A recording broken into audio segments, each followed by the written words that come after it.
Hello, welcome to another Burgundy with Tweedy video in my back garden once again. It's a Sunday evening just before Sunday dinner. It's already dark, it's about 6 p.m. Sunset was 2 hours ago now, wasn't it? Ridiculous this time of year. The cellar is looking a bit bare at the moment, so I've been scrabbling around here and there trying to find Burgundy.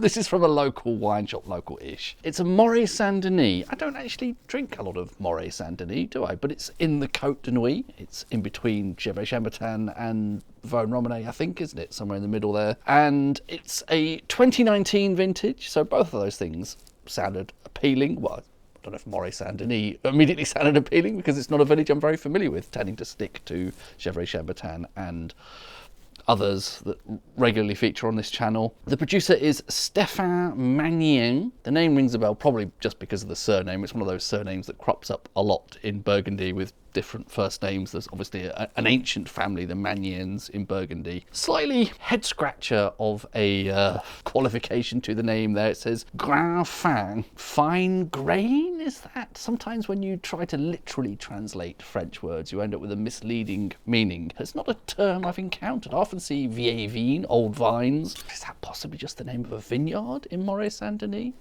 I don't think it is, actually. I think it has something to do with a particular style of winemaking or something. I don't know. Anyway. A new one for me, grain fin. Fine grains, whatever that means.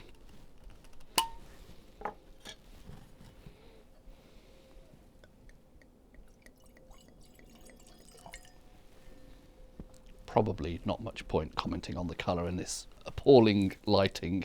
I've got a very bright white light shining in my eyes. Before any swirling, that initial nose there, giving a slight sense of berry fruit, but also grapey. I often get that in initial noses from Burgundy, and it usually just changes into berry fruit with a bit of swirling and a bit of airing. Possibly slightly blueberry-ish, but berry fruit, slightly grapey. A hint of something soily there for a moment as well. Could just be my back garden. I'm not really inclined to drag this out, so I'll just get on with it. Post swirl. More berry fruit, but definitely more soil in there. Not a wholly unpleasant soily aroma, but definitely something soily. Peat. An almost sort of garden centre-y. I don't think they're allowed to use peat in garden centres anymore. I think mulch, something like that. It's not quite sous-bois. It's not quite rotting leaves on the forest floor.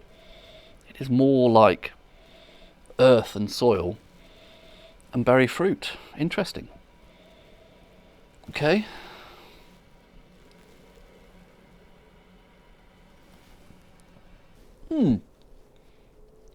Palate there is, again, berry fruit, soft. Not really thinking cherries here. I don't think there's a lot of stone component to this.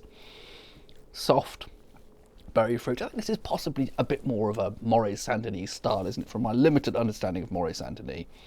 Not necessarily the power and intensity of, say, Gevrey Chambertin. Yeah, softer sort of berry fruit kind of notes. A velvety sort of mouthfeel to that. I don't really quite want to say silkiness. It doesn't have that extreme smoothness and supple sort of sensation on the tongue that would prompt me to say silky, but it's sort of it's soft, a soft mouthfeel to that, velvety or something. A little bit of a sweet and sour sensation there. There is a little burst of sweetness actually on the palate, but it's, you know, reasonably well balanced. There is a bit of acidity to take care of that. Again, sort of earthy, clay almost on the nose. That's quite unusual. So some sort of berry fruit, strawberries maybe, raspberries. I don't know quite so much. Yeah, a bit like strawberries, strawberry milkshake. It doesn't taste milky, but it has that sort of slight, almost creamy edge of strawberries that have had something added to them. Strawberries and cream, perhaps, without being creamy, if that makes sense. There's possibly other berry fruit. Did I already mention blueberry? Got a bit of that, and I think there might be some kind of blackberry starting to emerge. Yeah, blackberry and Reminds me a tiny bit of that Rossignol Trappé from the other day with all of its boysenberries and loganberries and that sort of thing, mulberries, dewberries. Yeah, with a bit more airing, I'm getting much more than that first strawberryish berry fruit. Yeah, quite a lot of berry fruit actually now. Starting to become more appealing with more poking of my nose into it. It's a different style, isn't it? If I'm used to Gevrey Chambertin, I have to approach this with a sort of open mind and different expectations, I think. What I'm not seeing here is that sort of concentration and strength and power and intensity that you often find, ideally, in Gevrey Chambertin. And this is a 2019 vintage. It's, at least in some parts of the Cote de Nuits, in some parts of Burgundy, that's a vintage that had fantastic levels of ripeness and really celebrated. But the fruit expresses differently here, I suppose. Different terrain, different terroir, and we're getting more sort of, I think, kind of overall soft berry fruit, I think, is the sensation I get. Soft berry fruit sort of nose and palate. And it's nice in its own way, but I think I want a bit more intensity and concentration on the palate. But again, that's perhaps just not being used to the village style, I suppose. It'll be okay, I'm sure. It'll be pleasant enough.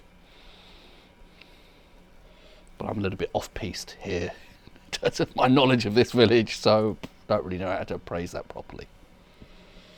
I might stop babbling now. Cheers.